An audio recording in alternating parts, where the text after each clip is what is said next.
Oh, we're ready. Hi, everyone. Thank you very much for joining us this afternoon for our combined Silver Oak Spottswoode webinar. It's nice to have you here. I'm Lindy Novak. I'm here with my sister Beth Milliken, and we are second generation Spottswoodites. And with us are David and Duncan from Silver Oak, second generation and third generation. And we thought it would be fun to partner with them because of our very strong shared environmental ethos and sensibility in all of our efforts. And also because we have a long history together and a shared family connection that goes way back. So we thought it would be fun to talk about that a little bit too. So we are drinking our 2018 Spottswoode Estate Cabernet this evening and the Silver Oak Napa 2016 Cabernet. And hopefully you have something nice to drink while you're listening in. And we thought it would be fun to start with the family story, and that David could maybe take that away because we were talking about it the other day, and it sounds like it starts with a platter of fudge in Indiana. Hi, Beth. Hi, Lindy. Hi, Haley. Hi, everybody. Thanks for joining in. Really happy to be here. I'm sitting in my office in Oakville, so I'm here, and it's a beautiful day. And I do have very much so a glass of Spottswoode in front of me, as well as a glass of Silver Oak. So yeah, we have joining in on the fun. We hope everybody's drinking as well as we are. So, and if you aren't yet, then you'll go get a glass shortly. Exactly. So yeah, the Novak and Duncan relationship goes back to Southern California and Rancho Santa Fe, which I believe is where our families first connected. My grandfather lived in Central Illinois, which is where my dad grew up, and had horrible allergies. And so starting in like the 20s or 30s, he started going to Rancho Santa Fe every summer, and eventually met the Novak family. And so like our grandparents knew each other, and my dad was a sophomore at the University of Notre Dame, and Mrs. Novak called Mrs. Duncan and said, my son Jack is going to be is a freshman, so can Ray go over and say hi? And the story that I've heard two different versions of this. So one is fudge and one is cookies, but I think fudge is funnier. So my dad apparently brought Jack Novak fudge to welcome him to Notre Dame. And I can just imagine, in 1948 or 49 or whatever it was, him knocking on the, college dorm room door and saying, here's a box of fudge, Jack. And at any rate, that started a wonderful friendship. And Jack and my dad and Mary and my mom were able to keep in touch over all the years. And one of my great honors is that Jack and Mary Novak are on my birth certificate because they are actually my godparents. And right. So when I told your mom that, she had no recollection of that whatsoever, or my baptismal certificate to prove it. But well, you were the youngest of four, and she already had 5 of her own. So you exactly. So and then the last part of kind of those old days is that Jack actually was the reason that my dad came to California. So as Jack got interested in this little hamlet of this nowhere place called Napa Valley, he called Ray and said, look, you're a business guy, I'm a doctor, I want to look at this. And they actually bought a vineyard together that's called Los Amigos, and I think we have a picture of them. So that is Ray, my dad, in the blue shirt. He's got his cross pen and pencil stuck into his pocket. And this is at the Spottswoode Estate. Exactly. And they are, they have the pickup truck behind them that has the Los Amigos vineyard in St. Helena and Jimtown. And, that vineyard is actually still there and still called Los Amigos. Today it is owned by Cini. But the Los Amigos are there. It's Jack and Mary and my dad Ray, and I'm guessing that my mom probably took this picture, but I'm not 100% sure about that. And I don't see any wine on that table. No, I see Coors beer was always what was Our consumed. dad drank. And I think if you look closely, I have the original version of this picture, and if you look closely at the can that Jack's holding, I'm pretty sure they used a key to open that can. That was like before there were pull tabs. I'm sure that's true. I am sure that that's true. Absolutely. So that's a great picture. So that's out in front of the tank house. If you, in the background where it's too white to see, is actually the main Spottswoode home, because that first summer we moved here,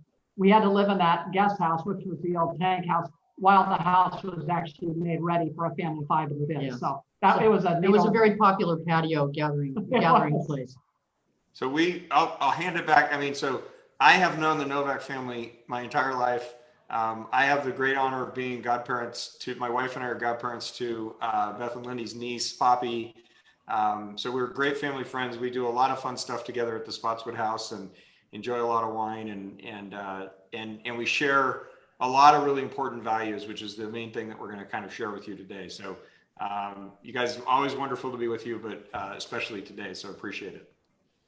Thank you, David. Thank you No, very much. it's amazing to have this, length of friendship. And again, as David mentioned, Ray was a businessman. Our dad was not. He was a doctor, and most doctors are not the best at business. And so they were.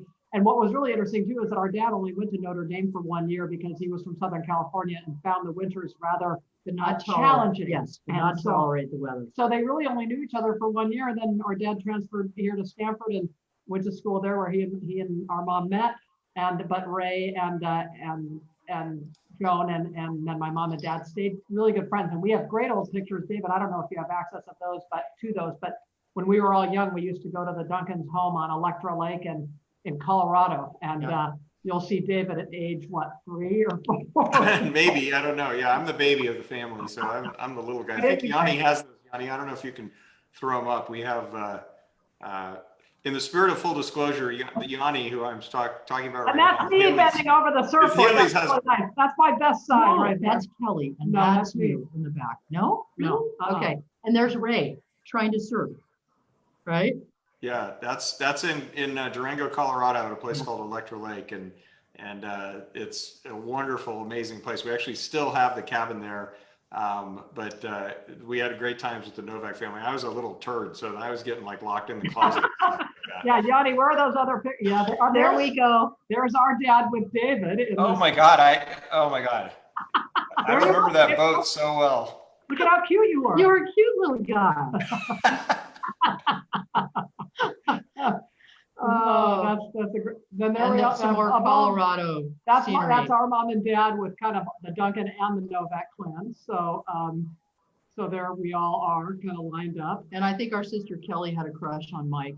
There we are. Yeah, see, Lindy, Yes. there's my red bathing Oh, suit. I'm so sorry. Yeah, right. yeah. The sisters are always going to feud about a few details. Exactly. But Exactly. yeah, there we are in the dock. Those were really, we had a lot of fun together. We did. I chipped my tooth there, David. I don't think I ever told you. Jumping on the beds in a downstairs bedroom. I've never been there since those trips, but I did. I banged my tooth on one of the beds, and I did chip it, which is why I love it. No, just kidding. I chipped my tooth there. It's a good story.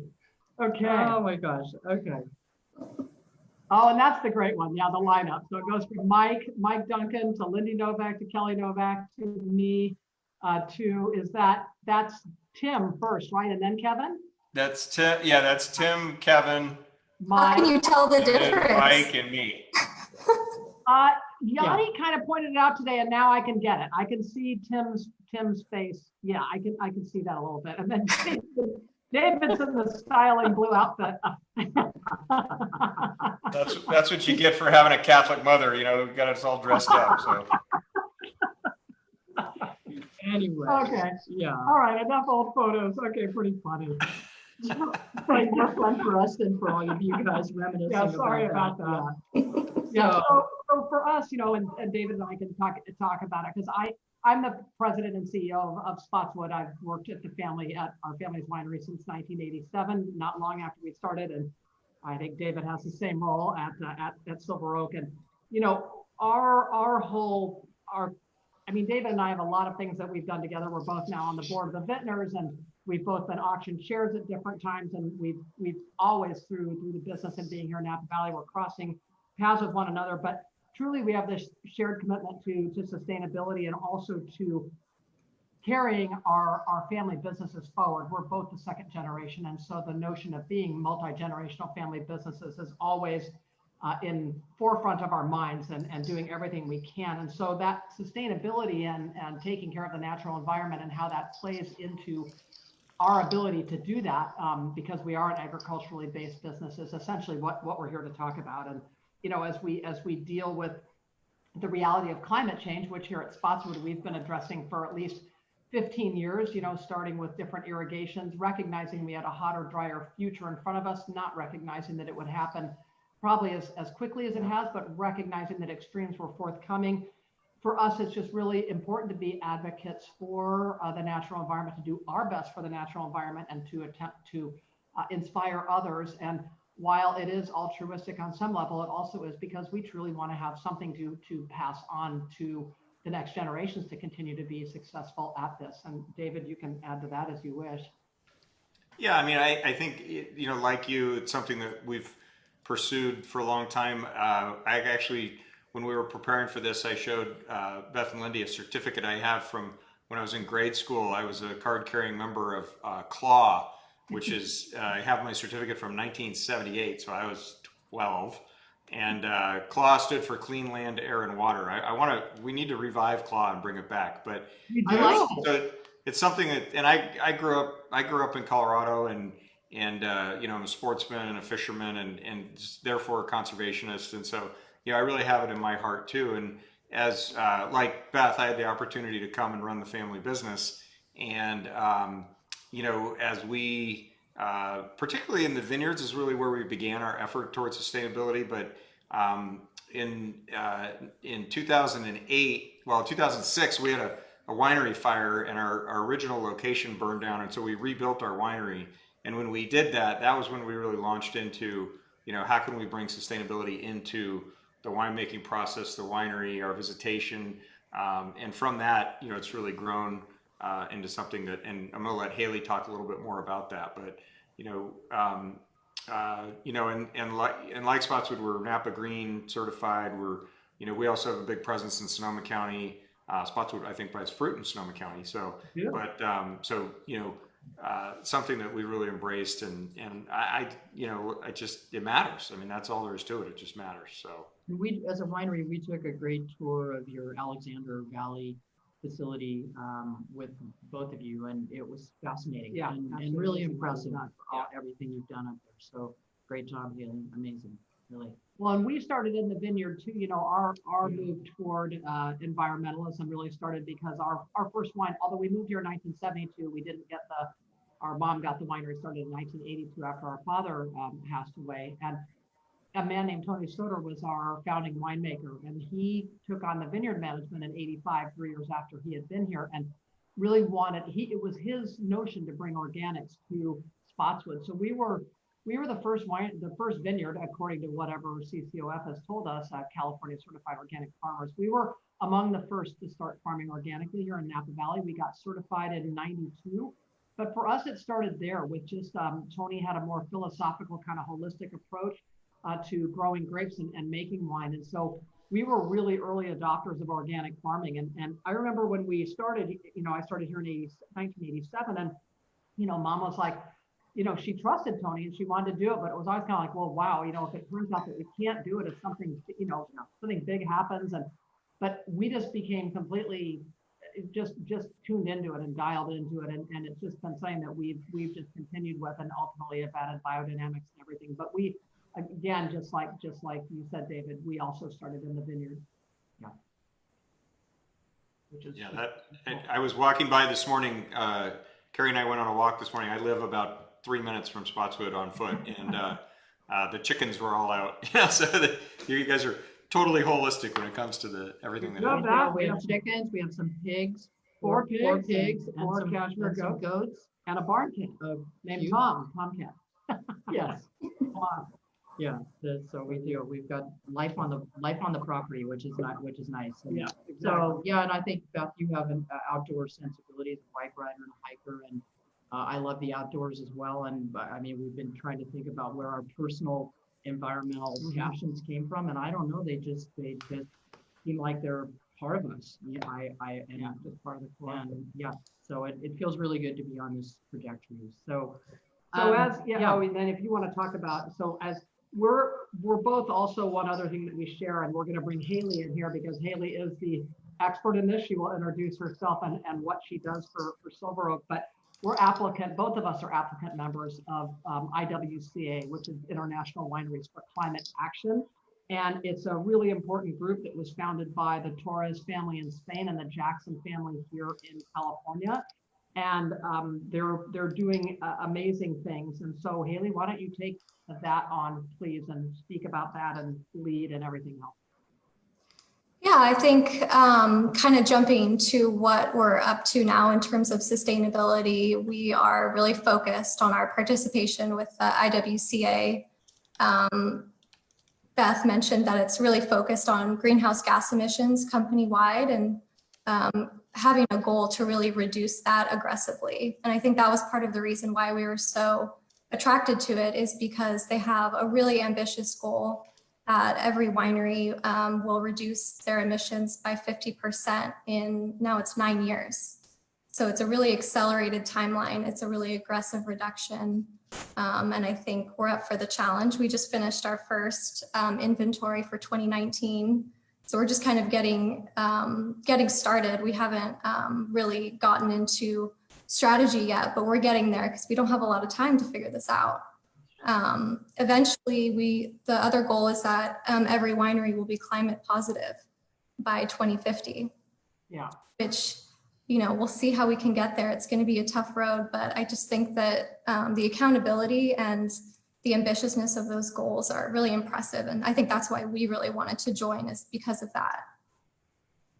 Haley, we have a good question in the chat about what are the main drivers of greenhouse gases at the winery? That's a great question. Yeah. So it's different for every winery. For us, it's really product transport and packaging. And I think packaging is probably more consistent across wineries. We only have a handful of wineries that have completed an audit of this scale and detail, and it takes a lot of time. So we're hoping that more and more wineries will sign on as we make it easier for people to join. But yeah, I would say product transport with the trucks and air it has the biggest effect. I think together with product transport, it's over 40% of our emissions. And then also business travel. Business travel, exactly. Yeah, we've thought a lot about that and been talking about, obviously COVID has eliminated that. significantly affected our ability to travel. But you realize that you're flying across the country to do a lot of business, and there's no substitute for meeting with people in person. But obviously here we are, we've found a way around that to a certain extent, and maybe we can continue that and look at all the trips we're taking and be more thoughtful. Exactly. Yeah. And then what about your lead work, Haley? Because you've done so much. I mean, Lindy mentioned the visit to the Alexander Valley, to your property, your Silver Oak Alexander Valley, and David, you were there and showed us around. So that was remarkable, everything that you've achieved there. And so that's definitely worth talking about. Yeah, so I think our relationship with LEED, which stands for Leadership in Energy and Environmental Design, really began when we were rebuilding the Oakville winery. And I wasn't, personally there. I was still in high school, so maybe David can speak there. How dare you? It's the 60s and the 70s and the 80s. Is that what you're telling us? You missed out a lot of great decades. But I think although losing part of the winery in that fire was devastating, I think David took the opportunity to rebuild and make it better. And I just, like David said, we didn't have time to go through the certification process because we needed to get back up and running and be a winery again.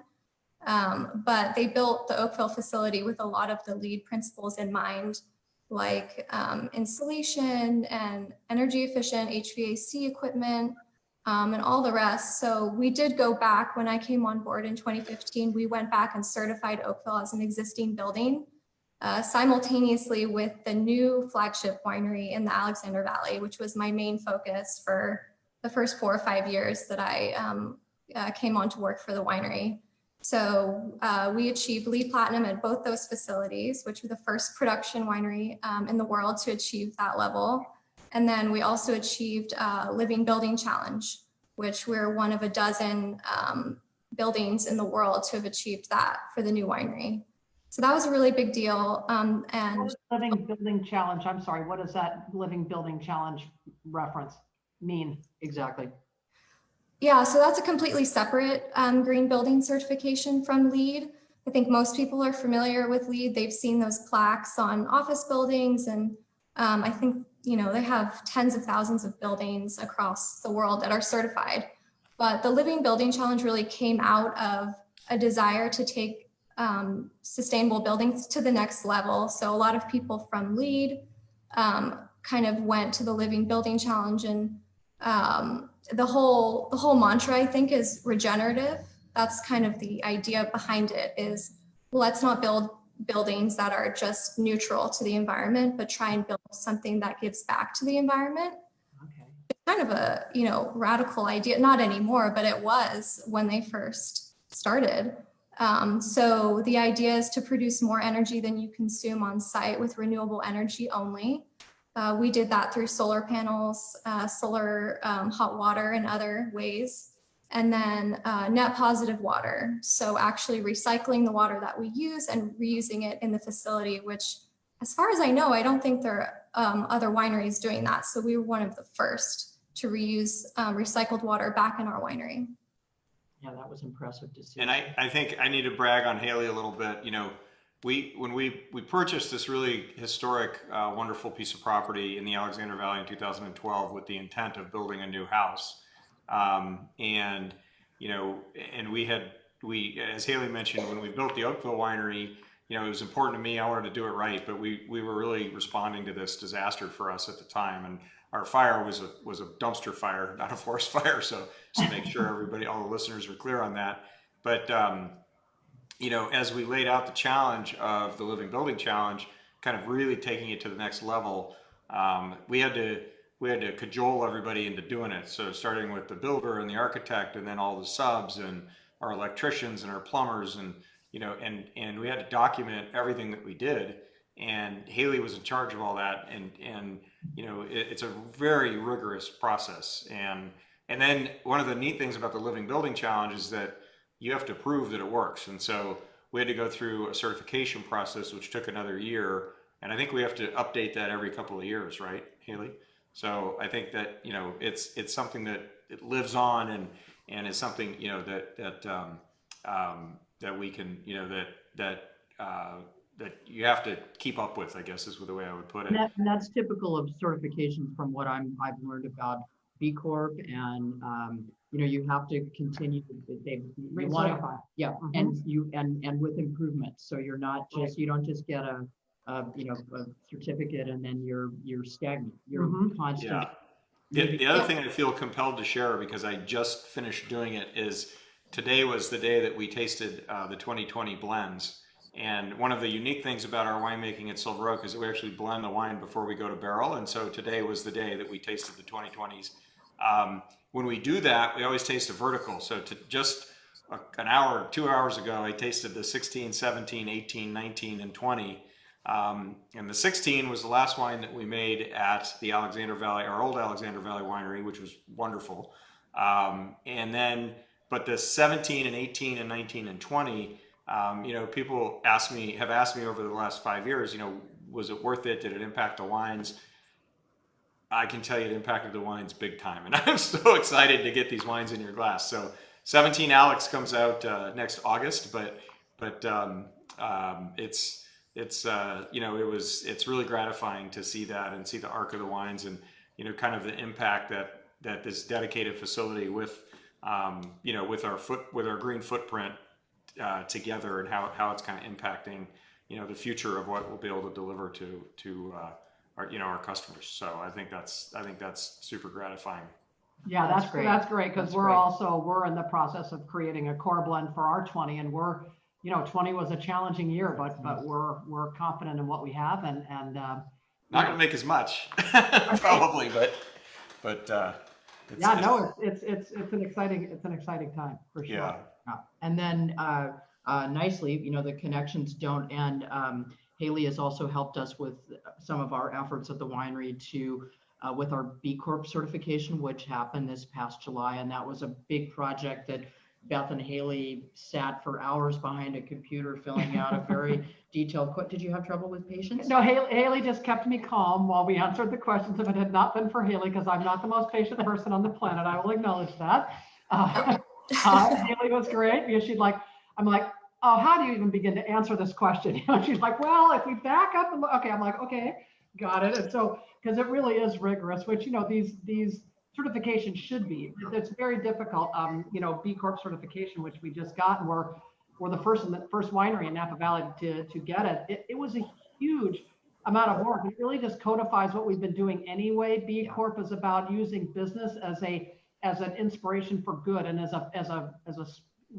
you do good through your business. And right. You're not just answering to profit and not just thinking about. You're not just thinking about making an amazing wine. You're thinking about all the pieces that go into it. So community and employees and the greater good. And I think that's part of, our partnership and sort of getting the message out. Everything I'm hearing about all these various efforts through all these organizations in Napa Green. I just listened to a webinar on Napa Green last night. Right. There's really seems to me to be a coalescing and kind of accelerating interest in environmental issues and in sharing those with trade and consumers, and it's meaningful. It really makes us feel great, and makes you feel like you're running a business for something that is larger than just running a business. You're making a real difference, and you're being great to people, and you're hopefully improving the Napa Valley as a whole. We have fire issues, but that we're trying to look at the greater good. So well, and I always look at Yvon Chouinard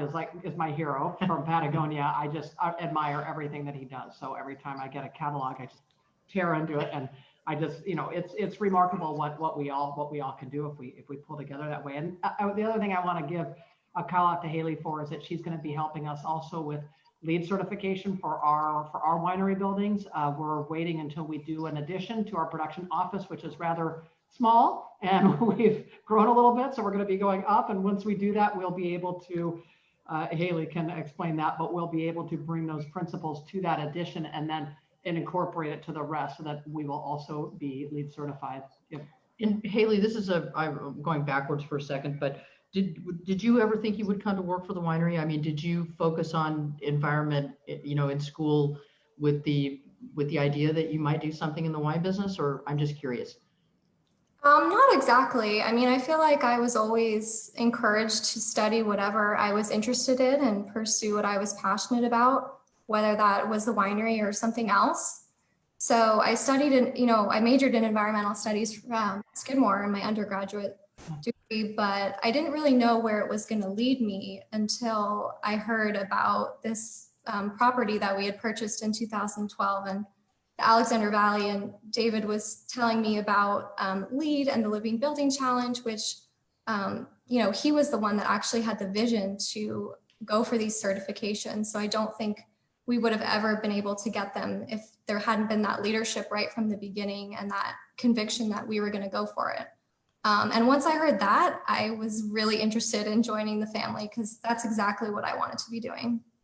Yeah, and in fairness, there's between my kids and the extended family, there's 14 kids in the next generation, or 16, I guess. It depends on how you count it. Anyway, there's a bunch of them. Haley's the only one that I went to and said, I want you to come work at the winery. So, and I don't know if I did that at your graduation or shortly thereafter, but once I Haley and I reconnected, it was good, and she's just done a great job. Although I'm interested, we had all the beginnings of this with the Novak and Duncan family and all the love, but I guess Haley's working after 5 and on weekends for Spottswoode, right? Because I believe she has a full-time job at Silver Oak. No, we've got her.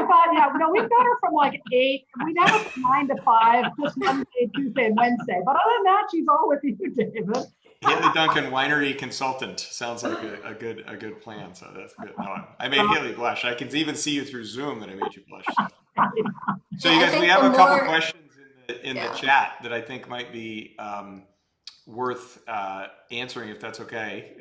Sorry, Lindy, I know you're supposed to be doing it. I don't know if you can see the chat. No. So one is from Bob, who's asking about, he said a prominent Napa Valley winemaker believes we won't be able to sustain Cabernet grapes over the long term due to climate change. Bob, I usually answer this question, and I don't mean to be pithy, by saying if we can't grow Cabernet in the Napa Valley, our problems on the earth are going to be way bigger than that. And you know that literally, like, I mean, now it's going to require 5 or 6 degrees of temperature change. You know, I think, and this kind of ties into another question about the 20 vintage and the fires. And you know, I think like for the 20 vintage, to me, the impact of the vintage was really more about our hot, dry summer and being in kind of another drought cycle, it appears. We were pretty well picked by the time the fires happened, and the impact of fires on different vintners is very geographically determined. And so, you know, people that hadn't picked their grapes that were up in the middle of a fire zone obviously can't make a wine. But we were virtually done picking, particularly by the time the glass fire started. So, but it was a hot summer, and you know it's been very dry, and it seems like we're in a drought cycle again because we're behind on normal rainfall right now. Yeah, we are. So I think there are. We kind of joke around here too that we did buy a property up in Oregon and for Pinot Noir, but it might end up being our Cabernet vineyard in the future. You know, so we don't know. Yeah. No, and your point is well taken, David. That has been said, and I saw Dan Petrosky come up, and he is the one who's made that statement. And yeah, our feeling is that Cabernet is a thick-skinned grape. We feel like it has a good future here. We have planted experimental vineyards to see, because it's very possible that, I mean, our current blending varietals are Cabernet Franc and Petit Verdot, and it's possible that those could have more trouble in a hotter, drier future. At the moment they don't, but we're just trying to be proactive and planting other things in a little vineyard that we have that's directly adjacent to the Spottswoode vineyard to see what else is out there and what might prove to be good as a blender. But we feel Cabernet has a future here and a strong future here. And that's, although I keep mentioning to Beth that we at some point down the line we may continue to consider agave, and I just happened to read about agave wine. Have you heard of agave wine? Why would you? We just want to make tequila. That's okay too. That's exactly. Tequila is a better choice. Yeah, we have a vineyard. We have a vineyard up on Atlas Peak that we plant. I planted 100 Blue Weber agave plants because I want to try it. So that's a great idea. I'd like to see that. Yeah, I'm doing that. And the other thing for us anyway is, you know, because we're a singular estate. I mean, we do buy fruit for our Sauvignon Blanc and a bit for our Lindenhurst Cabernet Sauvignon, but for the Spottswoode Estate Cabernet Sauvignon, it's 100% from this estate, and we are, as we mentioned, organic since '85 and biodynamic since '08. And we really feel that those two practices have built a resilience into our vineyard that is allowing it to withstand some of these more extreme events. And so it's quite remarkable to see how they do make it through these hotter, drier years. And for example, in 2020, I mean, we've just gotten lucky twice. We have literally finished bringing our fruit in a day before these fires have started. That's just obviously by pure luck, and we do tend to pick a bit earlier because we're looking for that energy and that freshness in our wines. And so that was very lucky, but we really hope that through that organics and biodynamics, we can continue to build that resilience in our vineyard. And one other thing, I mean, I mentioned Yvon Chouinard, but I didn't really go far 1%. enough. We've been part of 1% for the planet since '07. And what that dictates is that we give a minimum, and it has just been a minimum of 1% of our gross revenues each year to environmental causes. And we have been doing that, and Lindy has been taking on that more, but it's something it's been really fun important to participate in terms of, you know, kind of honing, you know, the environmental groups that we give money to, and Natural Resources Defense Council is a big one, Center for Biological Diversity, National Forest Foundation, and the Napa Land Trust, which obviously protects land locally. So, it feels good to be able to do that, and sort of hoping to spread the word on that too, so more and more people are aware of 1% and what that means. So David, are there other questions, or do you want to quickly touch on your oak, on your cooperage and what Oh, you're yes, doing I with want all to of hear that? about that. Yeah, I can definitely do that. I think that one thing that you may not know is that Silver Oak actually owns its own cooperage, which is very unusual in the wine business. I think we are the only North American winery that owns our own cooperage. I think there's a few in France, but and so that relationship with the cooperage developed actually all the way back to the 70s. We started buying barrels from a particular cooperage in Missouri, and we partnered with them in 2000 and took full ownership in 2014, I think it was. And so we call the cooperage the Oak Cooperage. It's in central Missouri, and we're talking about sustainability. So one of the things that people often ask about are corks and barrels, and so both of those industries are very sustainable. It just takes a really, really long time. So for an oak tree to grow big enough to be a barrel, it takes about 80 years.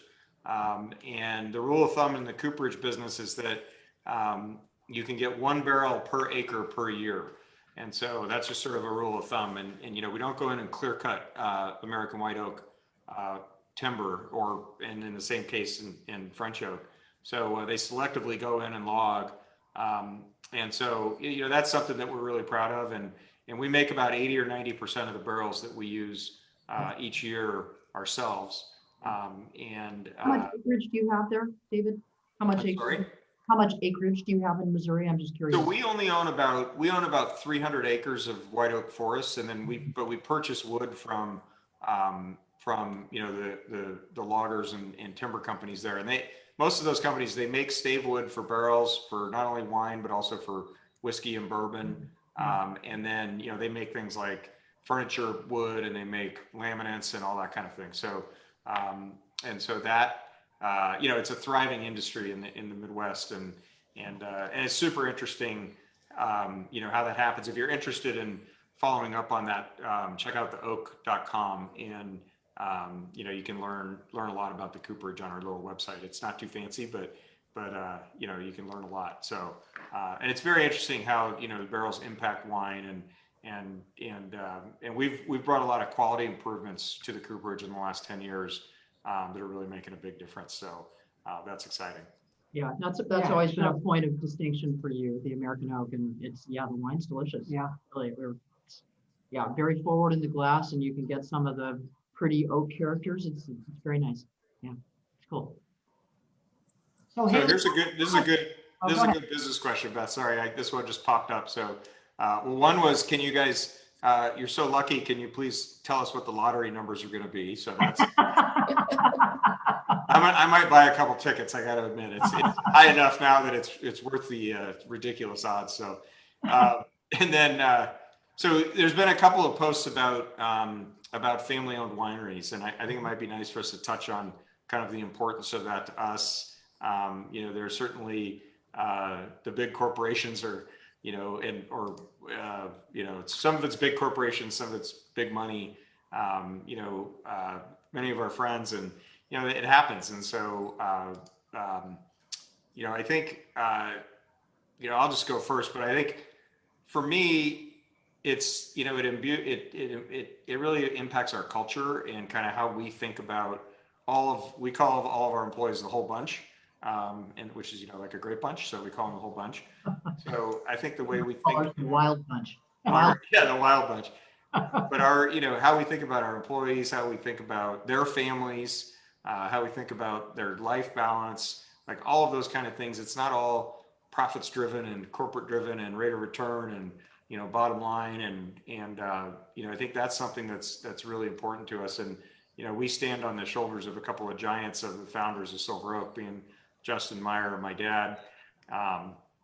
And they established something here that was really important, and we try and carry that on today. And now we're trying to teach Haley and her cousins and brother that those things are important, and it makes a big difference in how we do things, which I think translates not only into the bottle and into your glass, but into your experience here or your experience with us on the road. I think one of our sort of foundational things is authenticity and being very real. And, you know, I think that's something that when you have a good family dynamic, that's always present, right? Like people being authentic, saying what you think, you know, being honest.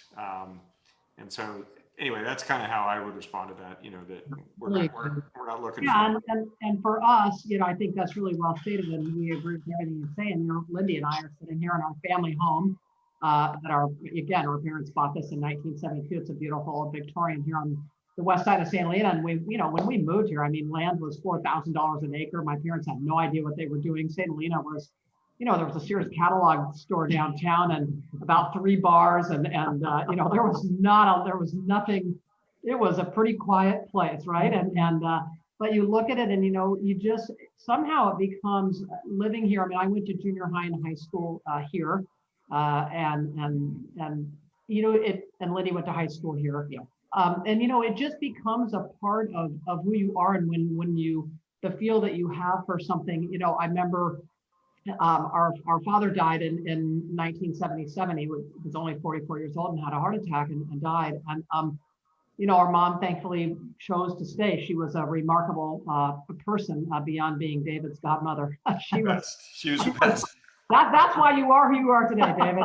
No, but she was absolutely incredible. And I was here still in high school after my dad died, and I remember maybe not even a year after, maybe 4 or 5 months after that. And David, you probably never heard this story, but you know, a realtor came up the front stairs and knocked on the door, and you know, is Mary Novak here? Yes. And you know, I hear this house might be for sale. And our mom was a relatively diminutive woman in stature, but I was here right at the front door, and she just said, "You get off of my front porch. If I had died and my husband was left here, you never would have come up here and asked if this home was for sale. This home is not for sale. I'm not going anywhere." And I think, although she had already made the decision to stay, I just felt like that was when her back all of a sudden got really, like, Sort of I mean, solidified. just really solidified. I was like, wow. I mean, that was a remarkable moment and statement. And so, you know, I feel the same way, and I think we feel the same way, that this is something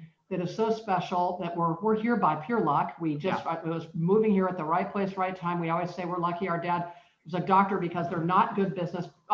Don't take offense, anybody out there, but in general, at least our father, you know, if he had ever penciled this move out, he would have said, there's no way I can make that move and have it make sense with 5 children and stopping work as a doctor and doing all this. But just kind of leap of faith, you think you can do anything, and you come up here and we end up with this piece of property that's absolutely irreplaceable. So for us and for me, it is absolutely a part of my core, and being able to give back and be a part of a community that you can make a real really difference care about, in and that you can make in a the difference. community. It feels good. Yeah.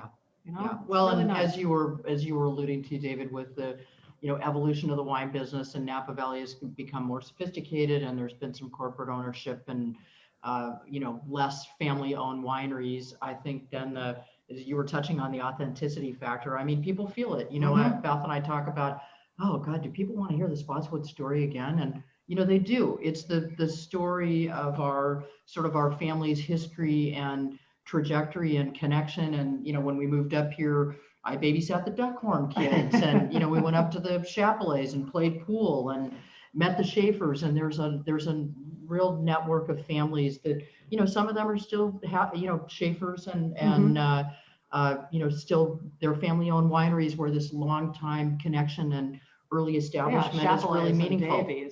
You know, just so much. It was a great time to get here. So so well, and you guys own one of the finest estates in the wine world.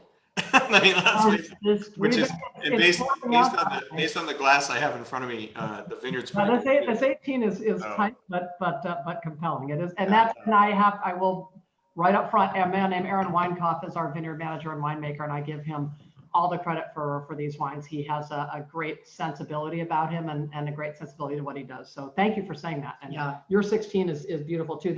Your 16 is released, right, David? Or the 16 is officially released from the winery in like 2 weeks. Ooh, so it's a little bit of a preview. Okay. We've, because of COVID and because our 15 vintage was lower than normal, we have some 16 out in the market for sure, but officially from the winery, it comes out in February. So okay, and our 18 doesn't come out until the fall, but so not everybody else is drinking that. Oh, gotcha. Okay. Well, I am, and it's really, really good. So yeah, You put me think- down for my allocation. So We promise. Thank you. You're always a great buyer of our wines. And we appreciate it.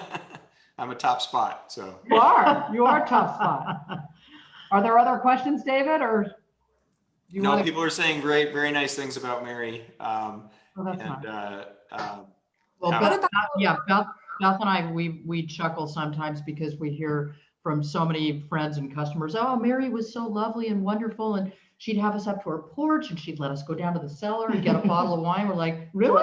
She wasn't that nice to us. Really? Are you sure you're talking about the same woman? No, we're kidding. But yeah, it's, mom really did in sort of a quiet way. She had a great sense of humor and a Mhm. nice sort of normalcy, which is in Well, and a short lot of supply and a lot of sometimes. humility, right? Yeah. And a grace and a graciousness. And I think that's something that's really important. We've always felt like, that humility and just being who you are, as David said, being honest and authentic, that's something that I couldn't be otherwise. So Yeah, and I think it comes through, Yeah. in everything that we do. So, yeah, so it's been great. I was in the clothing business before I came to work for the winery and never expected to end up here, and I'm so glad I did. I took a little bit of a we're glad of you a did too. oh, thanks, Beth, thanks. It took a little bit of a jump, but I mean what I've enjoyed so much is all the connections with people. You feel like you have this broad network of wonderful friends that you can, and your story and what you're doing means something, and it's a fun business. I don't think you can argue with that. So we have a couple questions coming up in the chat about do we think about using lighter glass bottles? So if you have the Silver Oak Napa and the Spottswoode, you'll know that we do use a pretty light bottle, but Spottswoode uses a bigger one. But it is definitely something. One of the things that we are doing is we have decorated our. This is total insider baseball and kind of secret, and nobody's going to know this for a couple of years. But we decorate our Napa bottles in Canada. So we ship the glass up to Canada, we decorate it, and we ship it back here. So Haley's talking about carbon footprint. That is a giant carbon footprint, and so we are changing that to be a paper label. And the glasses look beautiful. The new Napa paper label is fantastic. You won't see it for 3 more years, but I know what it looks like now. So there's things like that I think we think it has to be in a certain way. I think using lighter glass is a tough call sometimes because there's a quality issue. The glass is getting more and more and more difficult to get, and so we're actually struggling a little bit this year with some of our glass things. But how do you guys think about that, Beth and Lindy? Well, yeah, for glass, I talked to Julian Gerbrow from at IWCA. He works with Jackson Family, and Haley, I think you might have been there for that conversation. And what he suggested, and what I hope happens, and David, maybe we can push this at the vintner level, but for a small producer like ours, when we're making 3,500, 4,000 cases of our cab each year, if we're lucky, 4,000. He said that at that level, going to a lighter bottle right now would be challenging. But he said what he hopes to do either through IWCA or otherwise is to arrive at a standard bottle that we all say, we're all going to use this bottle for Bordeaux varietals. We're all going to use this bottle for other things. And then it's a set weight and it's recognized as high quality, as good, but it is lighter because bottles are part of the whole package that do send a message of quality. And our bottle, relative to some, I mean, we are in not the lightest and definitely not the heaviest. Definitely not the heaviest. Somewhere in the middle. Right. And so this is something that we want to do, but we'd like there to be more of a standard. And that's something, Haley, I think you were there for that discussion. I think IWCA is talking about that. Do you remember that? Yeah, I think for some wineries, it could make a lot of sense to reduce bottle weight. But like David was saying, for us, our bottles are pretty light already. Yeah. And I've looked at the numbers and it doesn't really result in a big reduction to shave off like 10 or 20% or whatever percentage you could get to for us. So I think other strategies will have to be focused on more, like investing in more energy efficient furnaces, cleaner furnaces, thinking about where we get our glass. Can we get our glass more locally from companies that are making these investments and not using certain types of fuel for their furnaces? So I think that's kind of where the discussion is going to go for us, but no, some wineries I think could definitely look into it. Yeah. Well, in terms of even our transportation of bottles, irrespective of weight, we've also started working with a company called Vine Vault that where our wine in bulk is picked up by. Well, not in bulk. So our bottled wines, they're bottled our wines. bottled I'm wines sorry. that are being shipped to consumers are picked up and taken by truck to a warehouse. So as opposed to shipping, say 100 cases air freight to all these different addresses, they pick it up here. And it doesn't get repacked into a shipping box. It goes to their warehouse and it's all in a refrigerated truck, then a refrigerated warehouse. And from there, they can distribute the wines in their original package to the customer. And it's an incredible service, and they're looking to expand to the whole country. And so for us, that would take, because a lot of some of our carbon emissions, a good part, are from that air freight. I mean, every time you're shipping 40 pounds of glass via air, it's a large hit on emissions. And so coming up with that and working with Vine Vault is exciting. Yeah. Well, and like you, it's on the subject of sort of on the topic of your label change with your Canadian embosser.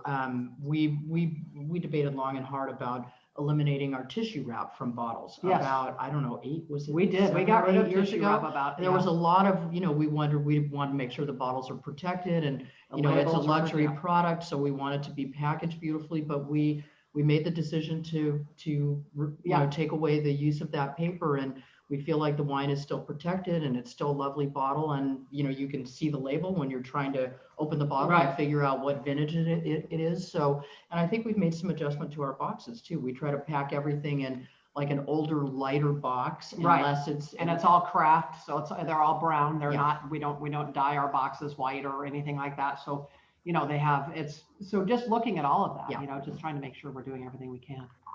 Chuck Murphy posted a really nice suggestion in the chat here that he's willing to bring back his empty bottles for refill. So.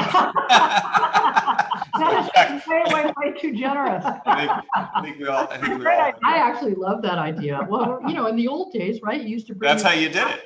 Exactly. Or you had your the milkman That's delivered right. milk. Oh, Haley wouldn't remember that. The milkman delivered milk. Yeah, right. But we do. Well, let's keep that idea in the back of our minds. I like that. Yeah. So we're running a little bit low on time.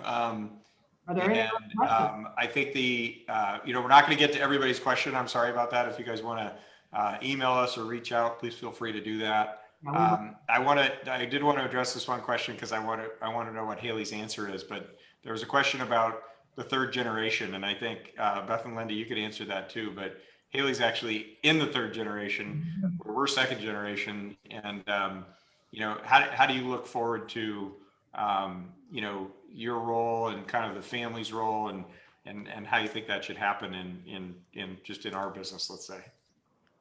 Wow, that's a big question. Well, I'm just so happy that we're at the third generation. It's so cool that that my brother and I work for the winery. It's not something we thought about when we were younger, but here we are. And I just hope that we continue on this path towards sustainability, and we don't, there's a lot of distractions right now. And I think 2020, for me at least, was filled with more safety responsibilities. That's another part of my role at the winery.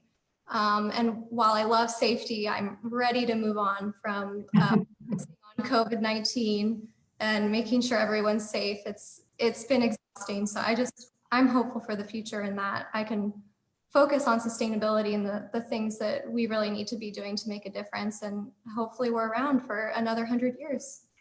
Well, and if either, I will say to both Haley and I've gotten to work with Matt, your brother, a few times, that if my children, I have 2, and I have nieces and nephews as well, and if any of them end up being as intelligent and poised as the 2 of you and taking it on like that, I will be very, very excited. I mean, we are not, we're not in a third generation yet. The oldest right now that could be a part of it, there's 2 or 21. And so we have a bit of time to go, but I looked at it, I'm like, oh, it is so great to be like either working with you or to be on that with Matt and to watch, the younger generation, I'm like, this is awesome. Like, I just hope that we have something like the same. So Well, we have, thanks for I have setting to a good say, example. we have a team of people at the winery that is really amazing, and Many of them, and many among of them them, are Haley's third- husband, Yanni, who's behind the scenes, are awesome. And yeah, and Samantha, that's- who's here with us. Yep, and it feels like third generation family in a way, like Yeah. this really great crew of young minds and open thinking and creativity and energy and all the things that some of us are starting to lack. I know it's harder and harder. One thing real quick, you guys, I got to give a shout out because I'm noticing, I don't know if anybody else noticed this, but Haley and I have the same statue behind us. And so We do. Of course. So we're both, and that was not a setup, and I had no idea that was in your dining room there, but I didn't know those. Yeah, my dad gave it to me, I believe, for college graduation. So Haley's aunt, my sister-in-law, is a really famous artist named Gail Falwell, and she has incredible installations, and that's one of Gail's pieces. So anyway, and Haley loves horses and I love horses, and so we both have this. We have a black lab. Gail did not do the Spottswoode dog, but so check out Gail Falwell because she's a lot of fun. So I had to give a shout out for Gail. That's great. That's great. That's awesome. Oh, and somebody just knew that was Pete.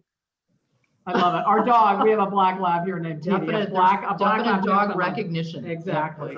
All of our So fan base. yeah, I think it's time for us to think about wrapping up. So to parrot Lindy at the beginning, and everybody will have a chance. But I just thank you for Spottswoode standpoint for joining us. We really appreciate your interest in being a part of this discussion. We do plan to be here for the next 100 years and more, hopefully setting the groundwork by being exceptional stewards of our lands and our businesses and everything that we do. And and also just thank you to David and Haley for your willingness to join us for this discussion. Thanks for the invite.